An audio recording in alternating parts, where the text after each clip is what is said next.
So welcome to the workshop on approximate algorithms. This is jointly organized by Indian Statistical Institute and Institute of Mathematical Sciences. The purpose of this workshop is to treat the audience with advanced material and take you to the research level in a gradual fashion. We are aware of the fact that the preparation for research through coursework is not often very well done in various parts of India. The undergraduates are busy with basic courses and programming. Postgraduate courses, not many experts are available to teach these things formally and then take it to the research level. With the result, in spite of the fact that there is mathematical talent and exciting problems, and we have brilliant people, we have excellent problems, but still there is no match because there is no bridge program which is connecting these two. So the objective of this workshop is to excite the young minds, direct their attention towards some of the exciting problems in this area. This has evolved as an area by itself, as we are going to see. And in order to motivate and take you quickly through this process, we have involved leaders in the world. R. Ravi is also from IIT Madras. He did his undergraduation in computer science and engineering, and then went to Brown, and then now currently he is faculty in CMU. He is a worldwide well-known leader in approximate algorithms. And Ravi is spearheading the activities related to this. So he has coordinated, he has made an organized way in which the whole content is to be presented to the audience. Okay, Naveen Garg of IIT Delhi, another very well-known international expert, internationally well-known expert. He is also spearheading the Indo-Max Planck research collaboration in algorithms. Various research centers have been set up to promote the activities of research in algorithms. Several research groups are actively engaged in collaborative research with Max Planck Institute.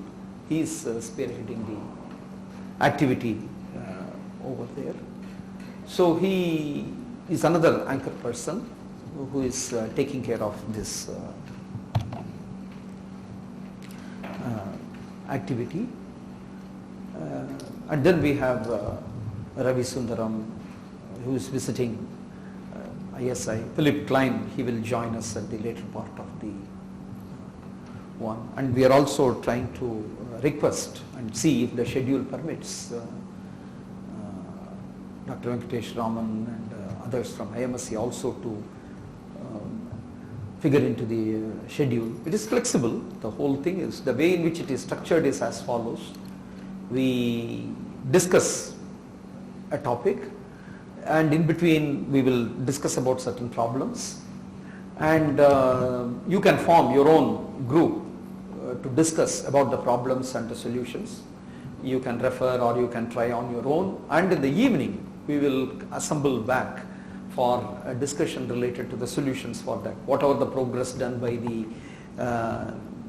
participants, and some hints and then comments related to the problems, and some more references for you to chase and then learn more about the solutions and so on. In that way we will have a problem solving and then the learning experience. The learning is done by doing in mathematics, and so this being theoretical topic, as much problem solving in this area would enrich you towards the research maturity. So we are experimenting with a novel idea. Instead of simply delivering the lectures, in order to make the participation active, every day we would like to have a problem solving session.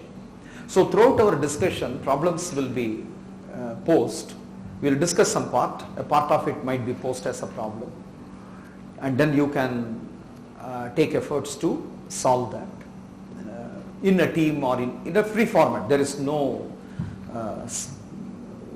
specific way in which we are going to recommend.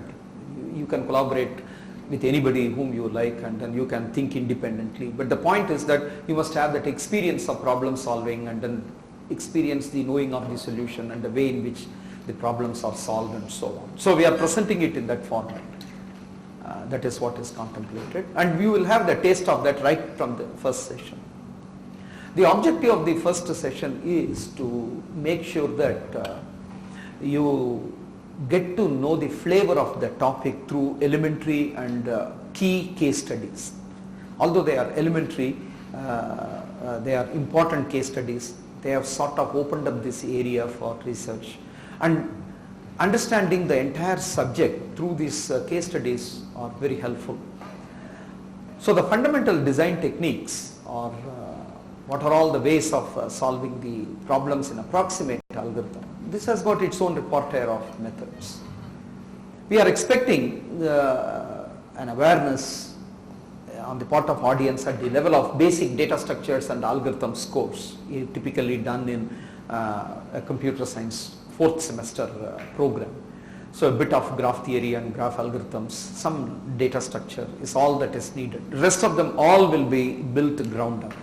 And the purpose of my first talk, which will begin shortly, is to homogenize and then introduce the audience to all the basics through very interesting and key case studies. And also I am going to give you certain problems, and when you attempt to solve these problems, you will be naturally taken to the depth of the area in a gradual fashion.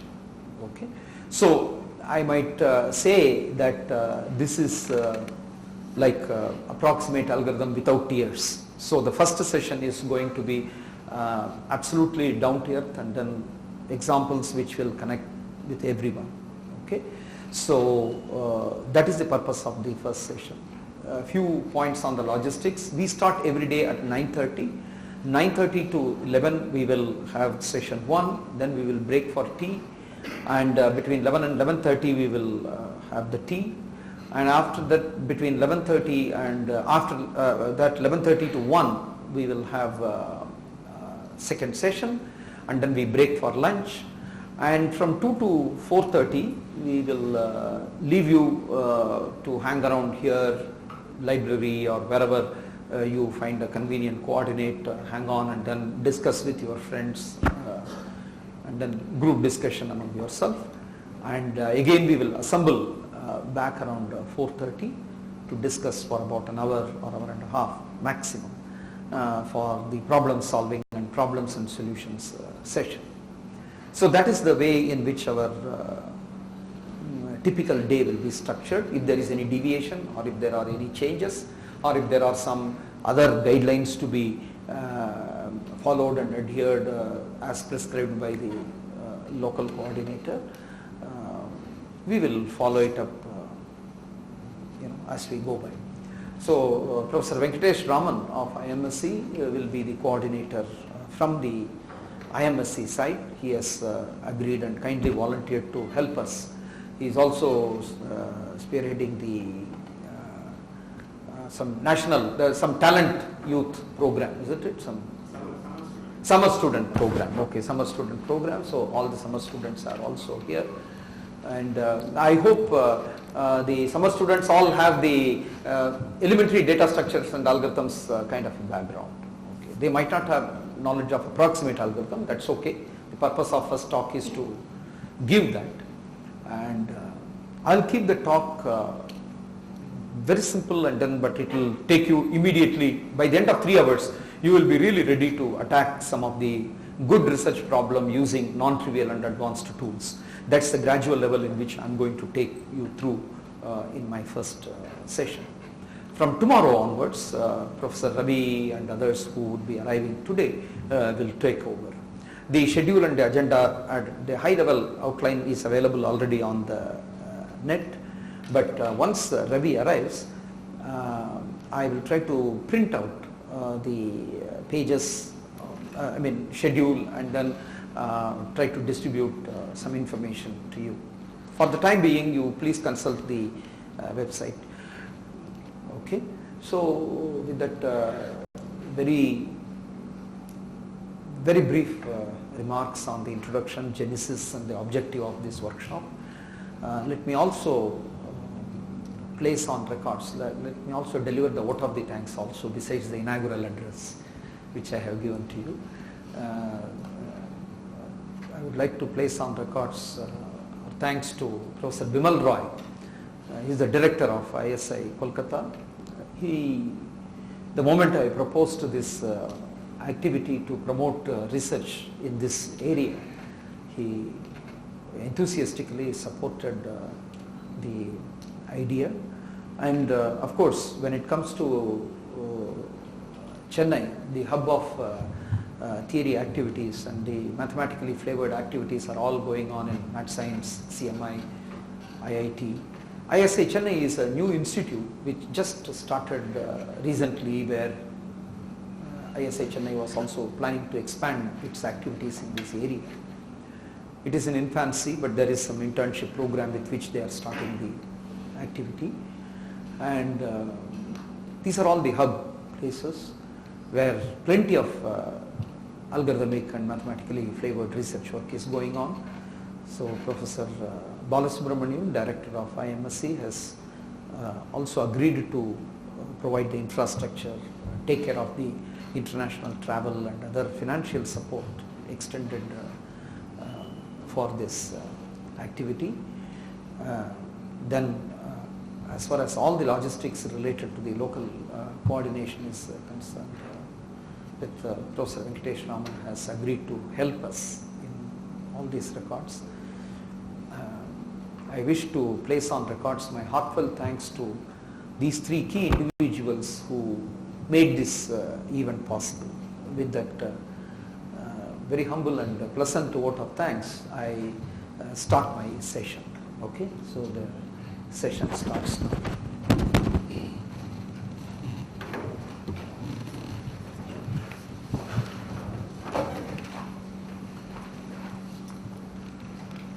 So I am going to give the introduction on approximate algorithms.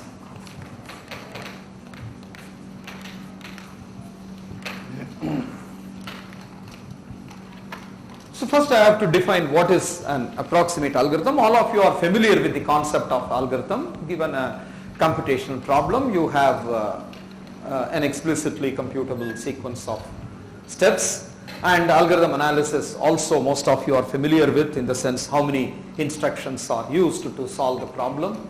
And typically we have the complexity measure, which tells you on how many steps it takes in terms of the input size. So you have sorting, for example, in log n comparisons. You have binary search using log n comparisons and so on, where n is the size of the input. So you have the complexity measures, which tells you how efficient an algorithm is. The complexity measure is done in terms of number of steps that are executed. If the number of steps executed are polynomial, we say that as efficient, otherwise it is very inefficient algorithm. Okay?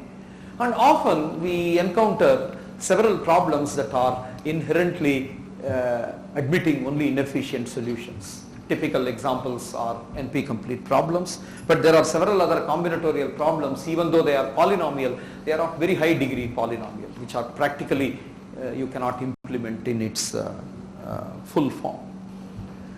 Okay, so we have NP-complete problems, we have very difficult combinatorial problems, and there are many such problems which we have to solve, and then we encounter in practice, and then we need to somehow circumvent this inefficiency. Okay.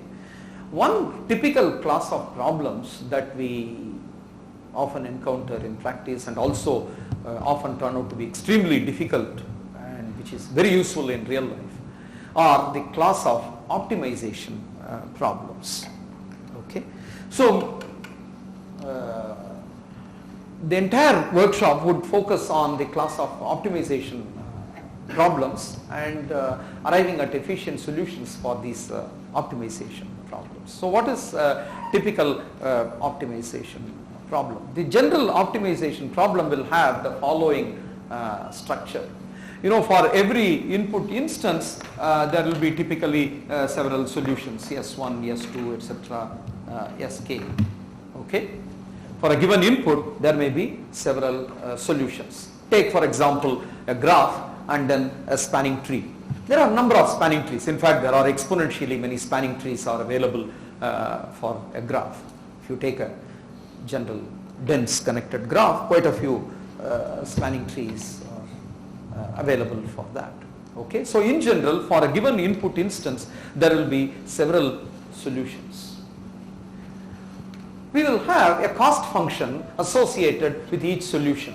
So cost function is a mapping from the solution space, okay, from the solution space to set of all real numbers. So there is a cost function C, and then this cost function will associate a unique cost to each of these solutions. So this solution may have cost C1, this solution may have cost C2, and so on. And this way, according to this cost function, when you apply this on this specific solution, you will have the associated cost for each of these solutions.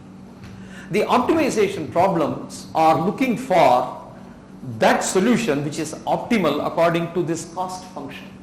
So I am not simply interested in any solution for this input. I am interested in that solution which has, for example, minimum cost, if it is expenditure or loss or labor or effort or energy spending, then I want to minimize it. Okay. If it is a profit or a gain or something like that, I would like to maximize it.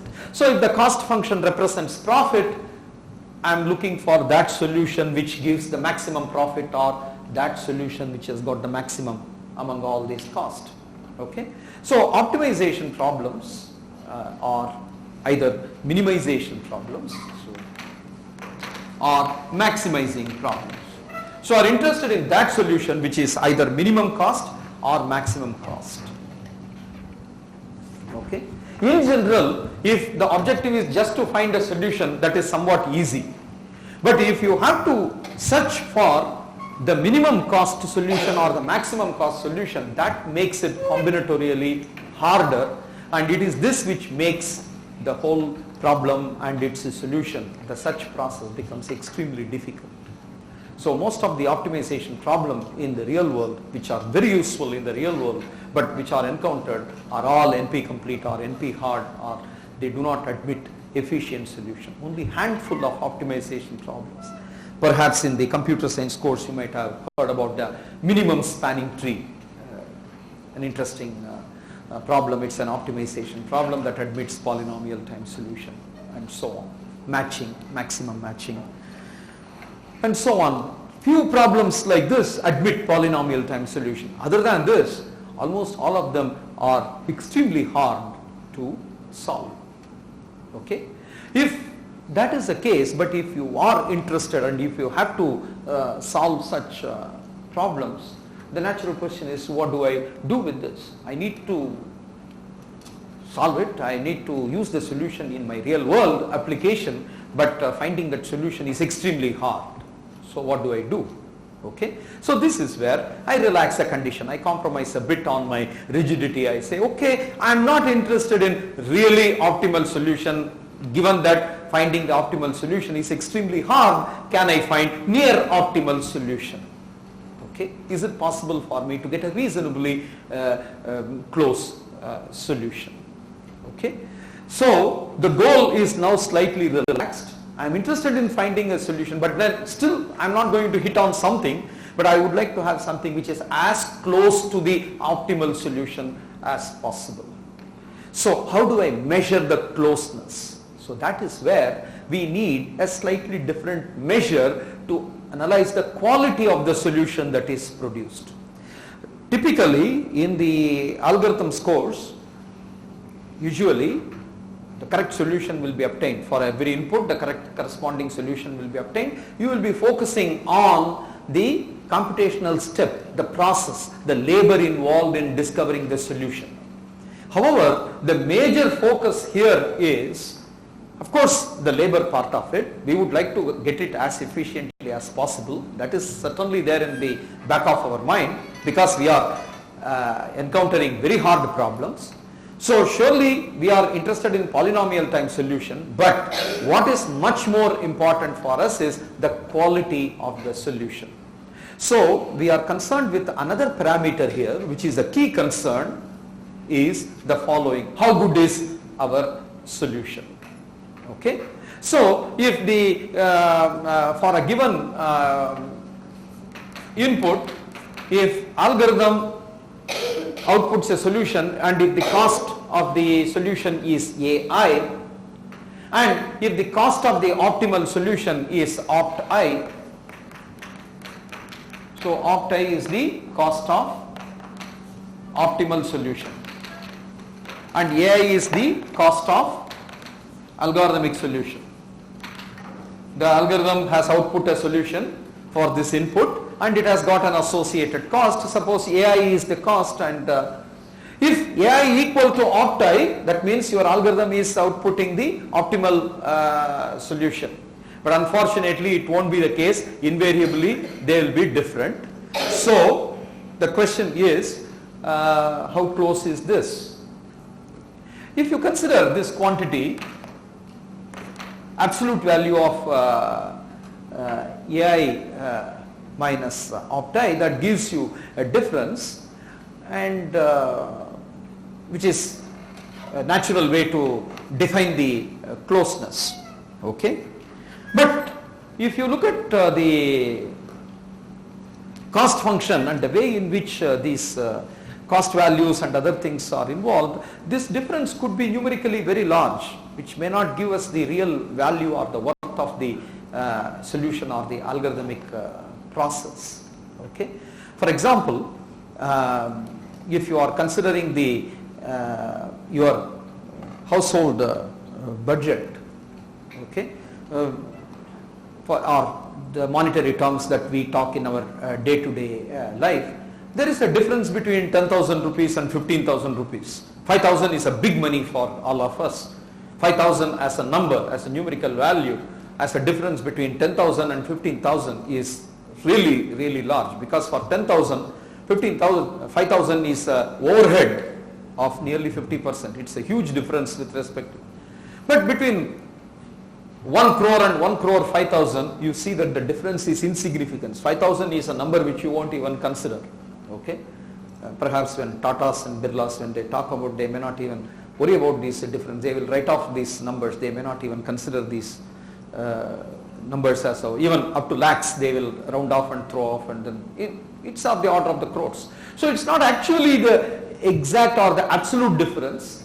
There are some contexts in which these absolute differences are considered, but for many situations we can show that this absolute difference is not really the governing criteria or the important criteria, but it is actually the relative difference. Okay, because it is that which gives you really the quality of the solution. Okay, that actually defines the overhead in terms of the percentage and so on. So we would be rather interested in a quantity like AI minus opt I by opt. Okay, so this quantity gives me, this is also known as relative error. Okay, and this is also this is known as a relative error, and people were interested in finding out this quantity. Historically, this was one of the quantities that people were interested in finding out in order to find the quality of an approximate solution.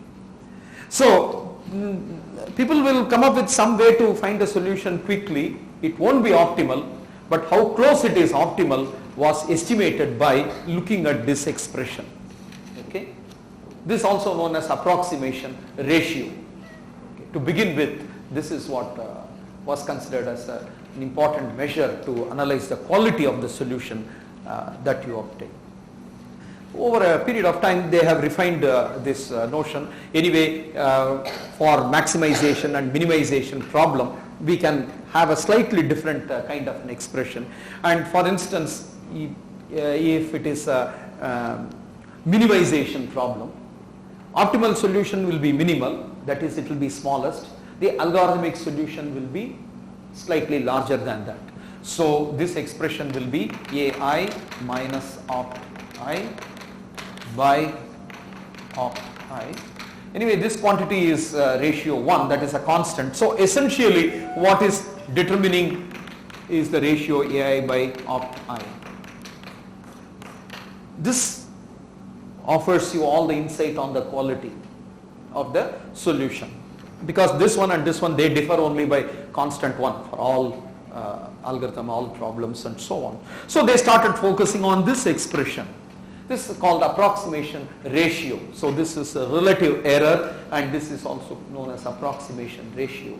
And over a period of time, this has evolved as a standard. Anyway, a comment on this can be extended to offer a comment on this, and vice versa. So mathematically they are really equivalent.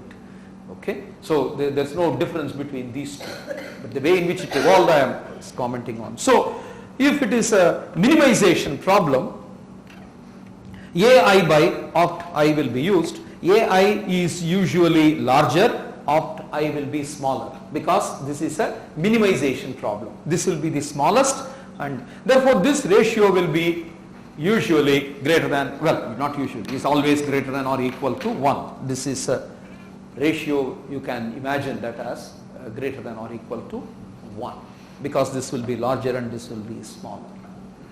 The more it is close to 1, better will be the quality of approximation. Okay, the more, if it is a very large one, that means this ratio is extremely large, and if it is as close to 1 as possible, then the quality of the solution is better. The approximation quality is better. So you can see from the deviation from 1, so you look into this expression and find an estimate on this. The problem is you cannot get an exact value of this. The reason is obvious. While you have some handle on AI, because this is an output from your algorithm, this one is unknown. In fact, finding this is the hardest part. That is the reason why, in order to circumvent that, only we resorted to this approximate algorithm. So you have no idea about this quantity, but still you would like to get an estimate on this. Okay, so how do I get the estimate on this? How do I get the assess the quality of the approximate solution? I would like to get a bound on AI by opt I. How do I get the bound on AI by opt I? The entire analysis of the approximate algorithm looks at this issue. How do I bound this ratio? AI by opt I, how do I do this? In a related comment, this is appropriate for minimization problem. In order to have a similar kind of an expression for maximization problem, okay, for maximum solution, the optimal solution will be larger. Your solution is not going to hit it, it will hit slightly lower. So algorithmic solutions will be smaller than the optimal solution. So for maximization problem, we in fact worry about this ratio, opt I by AI. So for minimization problem, AI by opt I will be looked at. We will try to bound this. And for maximization problem, opt I by AI will be evaluated. How, this expression will be estimated for its value. Okay. Now you can see that optimum value will be larger, algorithmic value will be smaller, therefore this quantity will be again greater than or equal to 1. So the question is how close it gets to 1 is the issue that we will worry about. So how do we go about doing that? What is the general strategy or the abstract plan of getting an estimation of this? We are interested in getting a bound. How good is the bound? We are interested in getting an estimation for some expression. Okay, so let's say this is the kind of, it may be a function of n, this could be a function of input size, that could be a constant, okay, or there may be some impossibility result you would like to prove for certain constants. Everything can happen, but this is the kind of a bound that we would like to have. So how do we get this? For minimization problem, in order to get a bound of this type, we do the following. We get the bounds of the type AI is less than or equal to alpha. As many useful bounds, as many type bounds of this form we will get. Then for optimization, for opt I is greater than or equal to beta. That is, for optimal solution, you try to get as many lower bounds as possible. Now, once you have this kind of an alphas and this kind of a beta, it is obviously AI by opt I is less than or equal to alpha by beta, because opt can be replaced by beta, ai can be replaced by alpha. Now I have a mathematical bound available for this approximation ratio. So the approximation ratio is obtained by deriving inequalities of this type. So we look into the optimal solution, we look into the properties and fundamental properties of the optimal solution, and then try to get the lower bounds for them. And then we look into the algorithmic solution, and for the algorithmic solution, the bounds, upper bounds for them we will get, play around with this, and then get a bound for this ratio. This is the way in which for minimization problems you would proceed. An analogous way is this one. For maximization problem, for optimal solution, you will get upper bounds. For the algorithmic solution, you will get lower bounds. Then you see that the approximation ratio is bound by expression of the form alpha by beta. Therefore, you can get an estimation on the quality. Okay? Yeah, question?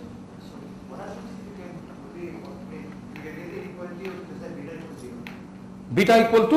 0. Oh, that's a trivial bound. That's a trivial bound. So what happens in the case? ai by minus opti by opti. If opti is 0, what is the expensive? Oh, well, you see, what we are assuming is all these cost functions are all non-zero. Even if it is 0, they are handled like a trivial cost and so on. Okay? So in real world, these are all going to signify things like the profit or loss and so on. Hence, it will be, typically it will be for, let's say, R plus. Okay. So we handle that. Usually the optimum solution is 0, that will be handled in trivial cases. So let us assume that that is non-zero. Okay. Significant part of it would be focusing on the non-zero optimal solutions. Okay. So as mathematical expression, this is what we would be trying to do. So the ingenuity lies in getting a very clever alphas and very clever betas. Then only you will get a right estimation or a good estimation on ai by opti. Otherwise, your estimation will be very poor. Actually, your algorithm may be performing well, but mathematically you will be bounding with very weak expression or very large expression. That is because of your inability to get good alphas and good betas. Therefore, the big struggle will be in terms of getting the inequalities, the right kind of tight bounds. And this is non-trivial. Okay? Equalities are in general easy to deal with. Inequalities are extremely complex. And to arrive at that, and then the level of mathematical sophistication, the thinking in the training that you need is also unusual. That is what makes this area very challenging, mathematically rich and challenging, because you have to dabble with inequalities of this type. Some inequality of this type is not going to be of some help. Usually you will be able to get some weak bounds. If you use that bound, you will get a value, but that value will be a very crude estimate. It won't be a tight and proper estimate. Okay? So we will see all these things with the help of a case study. A simple example we will do. So in sum, the point that I would like to summarize at this stage is the following. Approximate algorithms are mainly designed for optimization problems. The optimization problems have got minimization and maximization versions. Getting the exact optimal solution is so hard that we are going to work with we do something and then we obtain a solution. They are called approximate algorithm. If you don't get these kind of an estimate, they are called heuristics. Heuristics are the methods which will work and produce something, but you don't have any quality guarantee. You don't have any guarantee for them. In general, it will work well, and you may do some empirical analysis, and then in practice it may work well, and so on, you would say, but then you don't have this kind of a theoretical guarantee. Such things are called heuristics. This is a heuristic. Of course, you are going to do something and then get a solution, but you are supported with the quality of the solution. and the quality of the solution is assessed by this expression: AI by opti for minimization problem, opti by AI for the maximization problem. But in order to get the bounds, you have to play around with inequalities of this type. So I will give one example for minimization problem, one example for maximization problem, then I will demonstrate how we are going about setting up these inequalities, and deliberately I will show you some stupid inequalities, some wise inequalities, and I will show you that how good inequalities lead to intelligent estimate, and whereas poor inequalities may not be helpful at all, and so on. So that way you will know how to play around or how things are done in this area. Okay. So the first couple of case studies are meant to illustrate the way in which the mathematics in this domain is handled. This will not be experienced in other algorithmic study, and that is the reason why I am doing ground up. This is not similar to anything that you would have done in a typical algorithm course, and most of the mathematics and the analysis and the tools and techniques that are used in the approximate algorithm analysis are very intricate and then very different. That's the reason why we have to go ground up and then see how these things are done. Invariably, our intuition will suggest us some way to design an algorithm. Often you will see that the algorithm is not complex. Approximate algorithms in general are extremely easy to specify, very intuitive, and then you can visualize it in 1 minute of reading of the statement of the algorithm. It's only its analysis that will run through pages and pages of mathematics. Okay, there will be 3-line code, but whose analysis will run through some 10 pages of a journal article, because getting these bounds would be extremely subtle and challenging. Okay, most of the things, in fact none of the approximate algorithm that we are going to discuss in the entire agenda will have anything complex, or you will grasp the algorithm in no time. In 2 minutes you will grasp the algorithm. The whole struggle will be in the analysis part of it. That's the way we will do. So let's go through this experience. By the way, this notion was first introduced and then it was refined like this by Graham in his classic paper in 1966. In fact, even before the notion of NP completeness, people intuitively felt that certain problems could not be solved in real world, and then unless we have some way of getting a decent, near enough solution, only then we can deploy it in practice, was felt, and Graham has pioneered this area. Then Graham has collaborated with Knuth and then extended the discussion related to this approximate solution. Then our Horowitz and Sani, you might have heard of the textbook. Sani has refined and extended this for several other class of optimization problem. And then it has got its firm grounding after the NP completeness provided additional impetus on the nature of the hard solutions. Earlier, when some of these solutions were proposed, they were all considered as a second class mathematical object. Why do I need an approximate solution? These people seem to be incapable of getting an exact solution, and they are dabbling with something and trying to do something and then get some solution and then suggest to work with that solution. Why should we do that? We must get that exact solution was the idea, and in the initial days these were all treated as a second class mathematical entities. And after the NP completeness, they realized that these are the only way to go about some of the problems, because there is no way you can get an optimal solution in reasonable amount of time.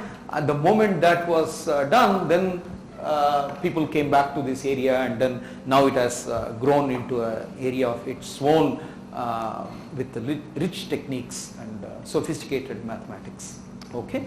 So I will start with the historically first problem. That itself is a very elegant and then a good problem to work on, very intuitive, and also explains all nuances and subtleties of approximate algorithm design. One case study which takes you through most of these things in a very elegant way. So let me begin with that case study. This is called scheduling of task, scheduling of independent task in multiprocessor.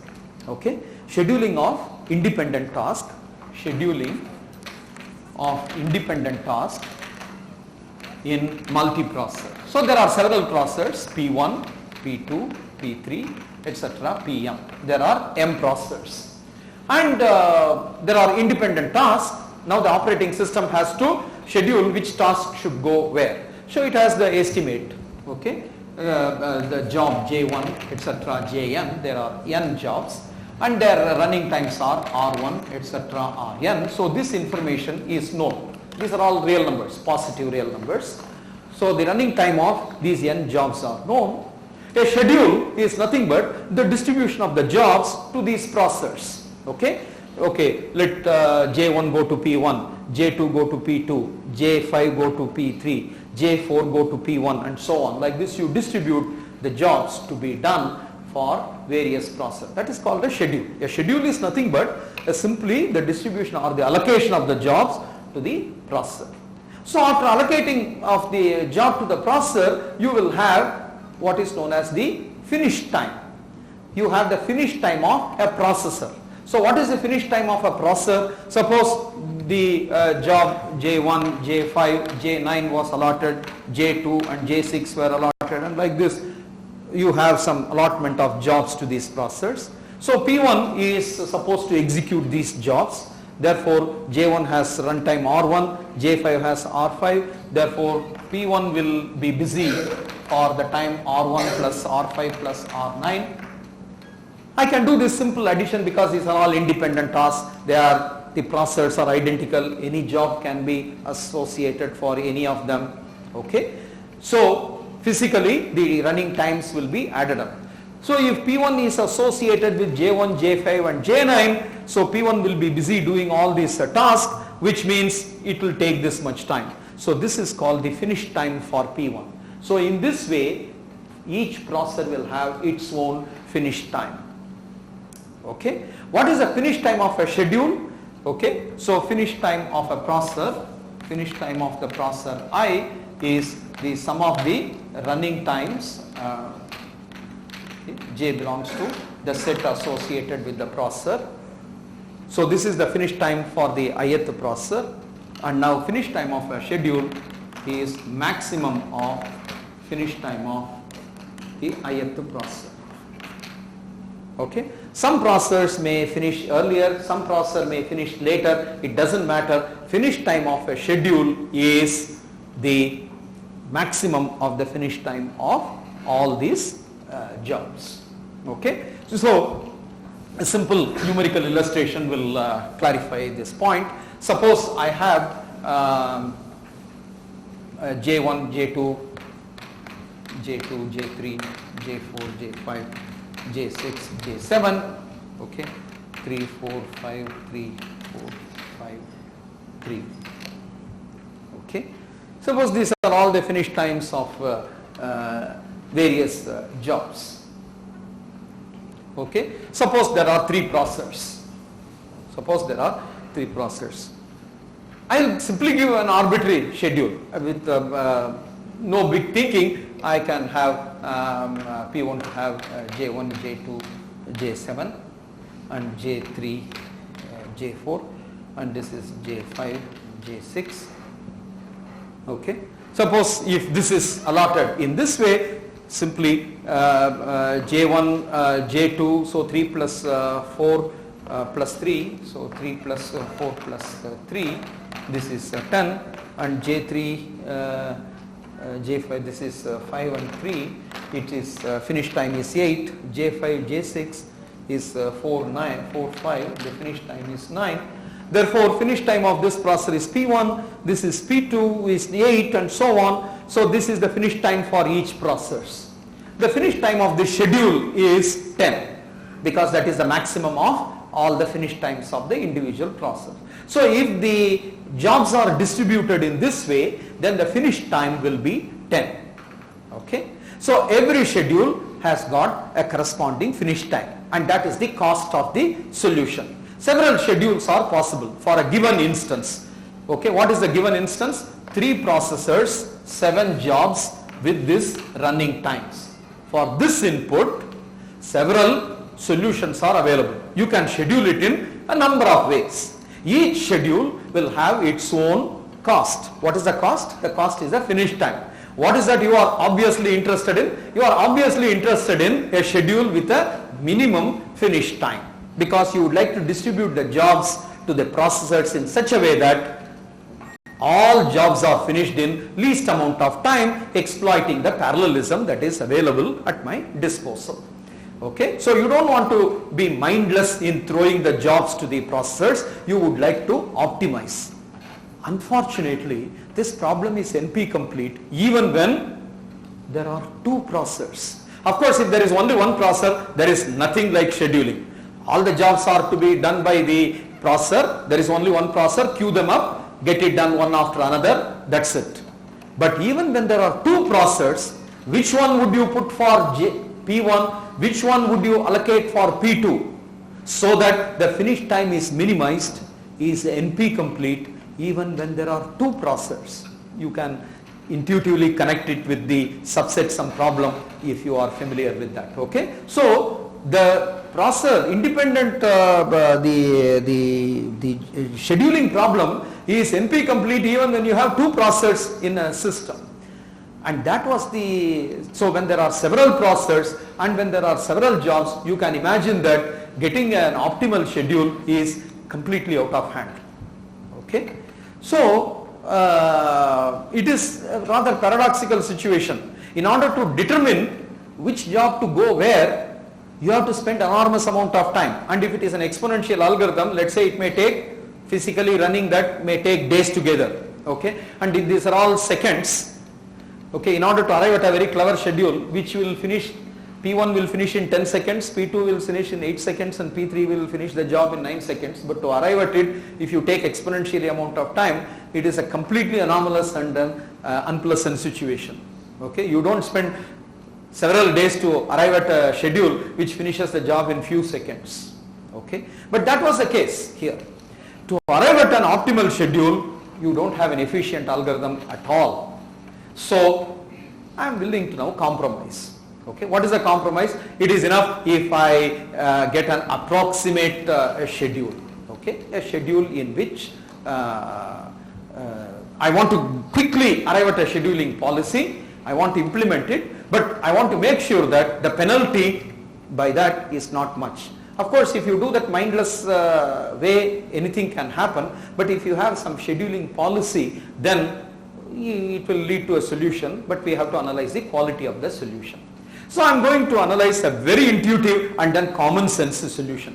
What is the common sense solution that I would like to apply here? Much like what you would do when you go to a railway station queue. When you go to a reservation counter, what do you see? There are a lot of counters, there are a lot of queues, and where do you go? Where do you fit yourself? In the smallest queue, right? With the hope that you would get the service faster. The same common sense I am going to apply here.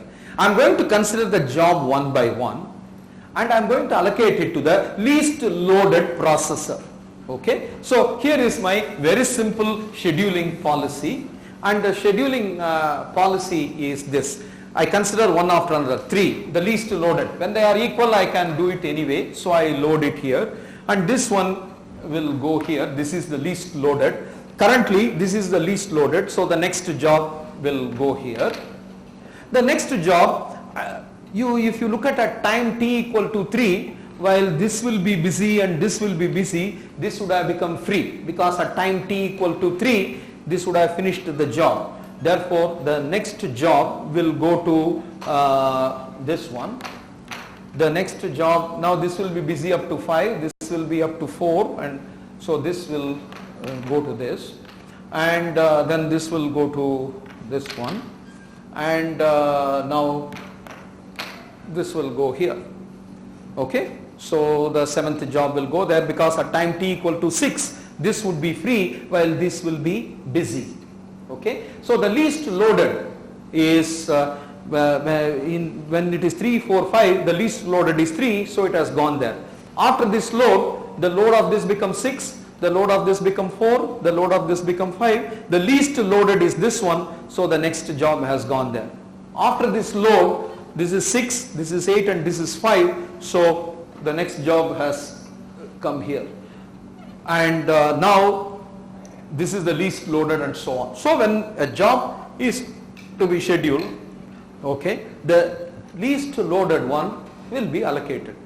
That's all. It's a very simple allocation policy. It's not really a very clever one, but it is very easy to implement, right? With a priority queue you can very quickly dispose of, and when you do that, what happens to the quality of the solution?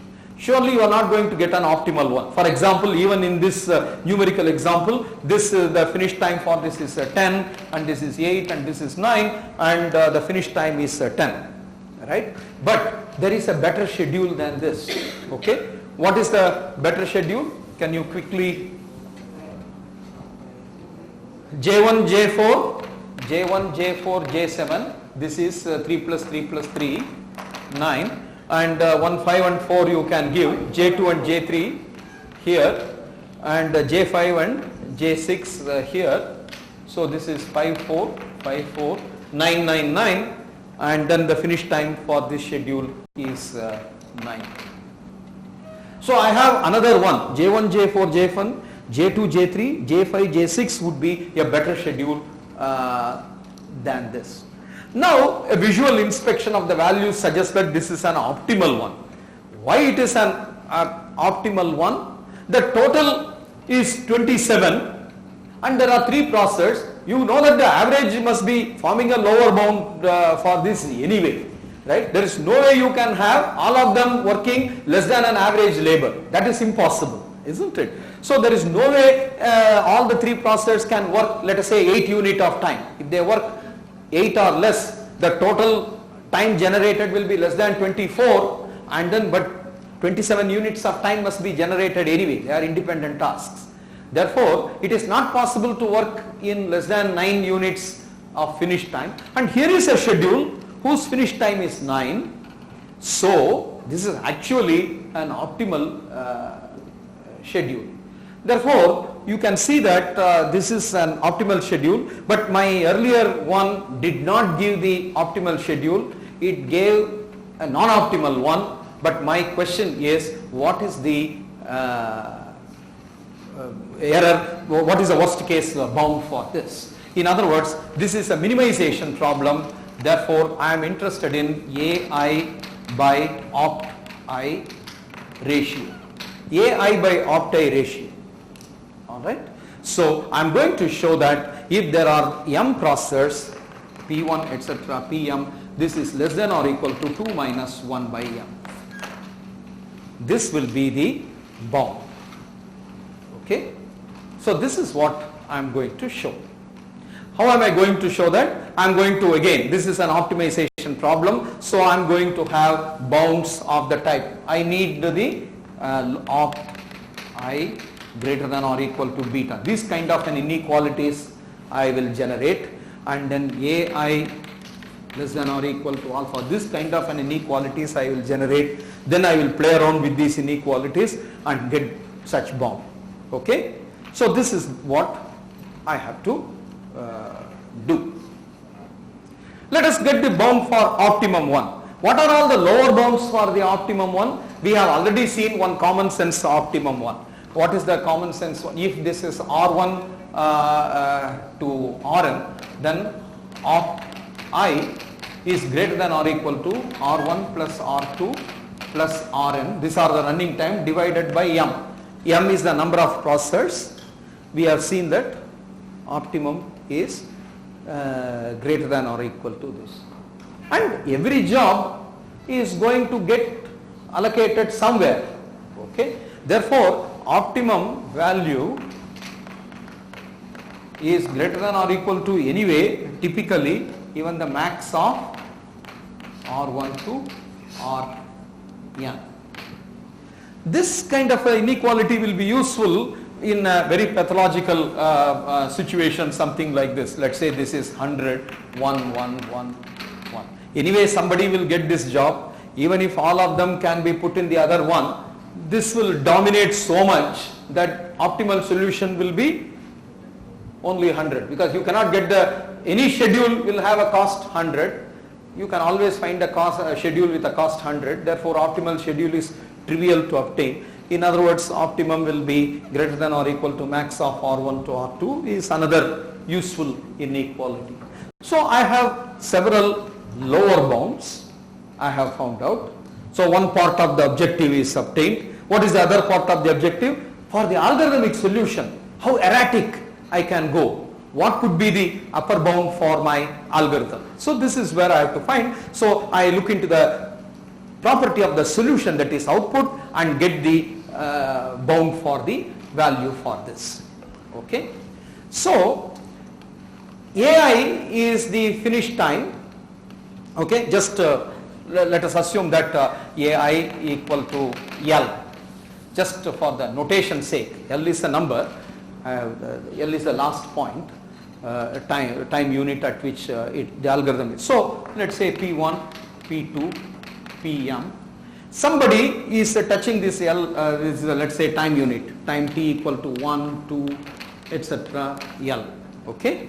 So some processor must be busy up to this point. Okay. Some processor must be busy up to this point. Yeah.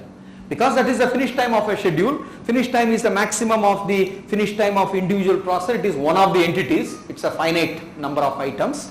So some processor must be busy up to that. Let us say P2 is busy up to that point.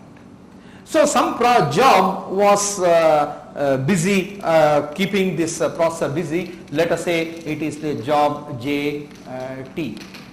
The tth job was if JT was the last job, that is, in fact, some other processor may also touch the finish line. Let us take one job which is touching the finish line, okay, and its runtime is RT, because J1 has R1, etc., and the JT will have the runtime RT. RT will be the runtime. Now look at this moment, RT, okay, L minus RT. If you look at this moment, all processors must be busy up to that point. That is because my policy is at the time of allocation of this job, whichever is the least loaded, that is where I have packed it. Therefore, this must be least loaded, means this processor must have the load more than this. This processor also must have a load more than this, and so on. And this processor may have a load up to this, but surely this or more. Okay. In other words, every processor would have the load more than L minus RT. Okay. And this is all made up of these other jobs. Okay. Other than RT, there are all other jobs, and then their allocation and their finish times have all, if you look at it, they would keep all other processors busy. In other words, M times L minus RT, L minus RT is this point, these are the M processors, all these processors, if you look at it, and this much amount of time that is generated, okay, is generated by the, so less than or equal to the all the sum sigma I equal to 1 to n of Ri, I not equal to t. Other than this job, all other jobs are constituting the load which keeps all these M processors busy at least up to this point. Therefore, this I have, this inequality I have. So to make it simple, I can have RT added on both sides, so that RT plus M times L minus RT is sigma, and now you can see that this is giving me a kind of a bound, okay, an upper bound for L. L is nothing but AI, so I get this. Anyway, you can see that minus RT, and now you can divide by M.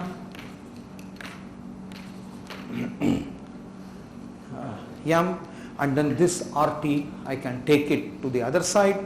So when I take this RT to the other side plus RT, therefore this is nothing but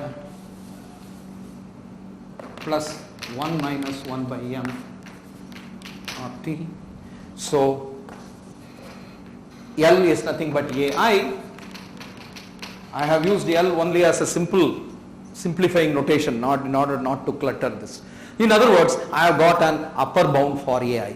I have got a lower bound for opt-i, because opt-i is greater than any of the individual value. Therefore, this can be replaced by opt-i, this can be replaced by opt-i, and that means 2 minus 1 by m times opt-i. Therefore, AI by opt-i is less than or equal to 2 minus 1 by m. In other words, I am going to have a schedule which has got roughly 100% overhead or less than 100% overhead. Okay, that's what this means. How do you interpret in real world the meaning of this bound? The bound is less than or equal to 2 minus 1 by m means this is having a bound. It is not going to give you optimal solution, but then this is going to give me a bound which says about 100% overhead or less than, slightly less than 100% overhead. The first thing that you have to do whenever you get a bound of this type is the following. Is the analysis tight? Do I have an instance which is touching this bound? The reason is, if you could not find such an input, maybe you are getting a very poor estimation and thereby you are not getting the correct assessment on the quality. Current assessment is, for example, when m equal to 10, this is 2 minus 1 by 10, that is 1.9. Okay, the ratio is less than or equal to 1.9 means, okay, so the roughly 90% overhead is incurred. So if the finish time, if the optimal finish time is 100, okay, your algorithm may come up with a schedule whose finish time may be 190. That's okay, right? It is still 90% overhead. I am willing to live with it. That's what the interpretation is. Suppose there are 10 processors, the interpretation